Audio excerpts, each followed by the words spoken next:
Everyone, आप सबका hashtag गुबर blog में स्वागत है। आज हम लोग जानेंगे बैद्यनाथ धाम देवघर की पूरी कहानी।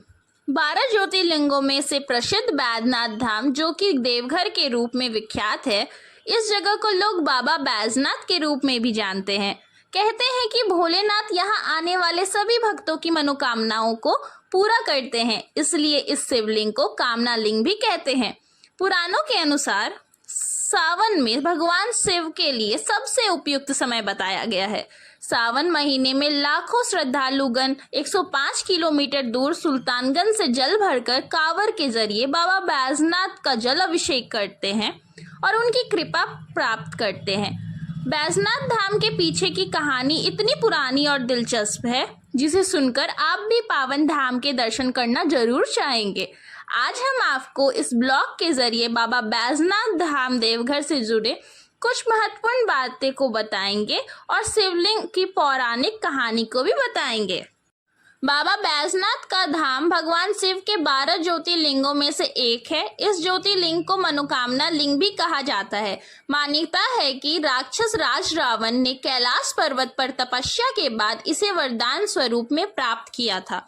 बैजनाथ ज्योतिर्लिंग एकमात्र ज्योतिर्लिंग है जहां शिव और शक्ति एक साथ विराजमान है। पुराणों के अनुसार सुदर्शन चक्र के प्रहार से यही पर मां सती का हृदय कटकर गिरे था। बैजनाथ धाम 51 शक्ति पीठों में से एक है। कहते हैं शिव और शक्ति के इस मिलन स्थल पर ज्योतिर्लिंग की स्थापना खुद देवताओं ने की थी। बैजनाथ धाम के बारे में कहा जाता है कि यहाँ मांगी मनोकामना पूर्ण जरूर होती है। महाबली हनुमान जी और राम जी ने भी सावन माह के दौरान यहाँ कांवड़ यात्रा किया था।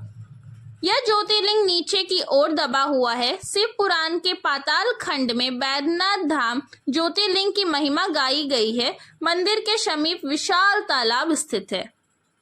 बाबा बैजनाथ का मुख्य मंदिर सबसे पुराना है, जिसके आसपास अन्य मंदिर भी बने हैं। बाबा भोलेनाथ का मंदिर मां पार्वती जी के मंदिर से जुड़ा हुआ है। प्रतिवर्ष महाशिवरात्रि के 2 दिन पूर्व बाबा मंदिर मां पार्वती लक्ष्मी नारायण के मंदिर से पंचशूल उतारे जाते हैं। इस दौरान पंचशूल को स्पर्श करने के लिए भक्तों की भीड़ उमड़ पड़ती है। यह तो थी कुछ रोचक बातें बाबा बैजनाथ धाम के बारे में। अब बात करते हैं यहाँ स्थित शिवलिंग की स्थापना की, जो कि बहुत ही रोचक है। पौराणिक कथाओं के अनुसार दशानन रावण भगवान शंकर को प्रसन्न करने के लिए हिमालय पर घोर तपस्या कर रहा था। एक एक करके अपना सिर काटकर शिवलिंग पर चढ़ा रहा था। 9 सिर अर्पण करने के बाद जब रावण अपना अंतिम सिर काटने वाला था, तब भोलेनाथ ने प्रसन्न होकर उसे दर्शन दिए। रावण के पास सोने की लंका के अलावा तीनों लोक में शासन करने की शक्ति तो थी ही। उसने कई देवता, यक्ष, गंधर्व को भी कैद करके लंका में रखा हुआ था। इसी वजह से रावण ने यह इच्छा जताई कि भगवान शिव की कैलाश छोड़कर लंका में रहे। इसी मनसा से उसने कामना लिंग को लंका ले जाने का वरदान मांग लिया। शिव जी ने अनुमति दे दी, पर इस चेतावनी के साथ दी कि यदि वह इस कामना लिंग को पृथ्वी के मार्ग में कहीं भी रखेगा तो वो वही स्थापित हो जाएगी। महादेव की चेतावनी को सुनने के बावजूद भी रावण शिव जी को ले जाने के लिए तैयार हो गया। इधर महादेव को कैलाश छोड़ने की बात सुनते ही सभी देवता चिंतित हो गए और सभी भगवान विष्णु के पास गए। भगवान विष्णु सत श्री हरि ने लीला रची और भगवान वरुण को आचमन के जरिए रावण के पेट में घुसने को कहा। इधर रावण शिवलिंग को लेकर लंका की ओर चला तो उसे देवघर के पास लघु शंका लग गई। उसने आसपास देखा कि कोई मिल जाए तो वो उसे शिवलिंग थमाकर लघु शंका से निवृत्त हो जाए। कुछ देर बाद उसे एक ग्वाला नजर आया, जिसका नाम बैजू था। कहते हैं उस रूप में भगवान विष्णु वहां आए थे।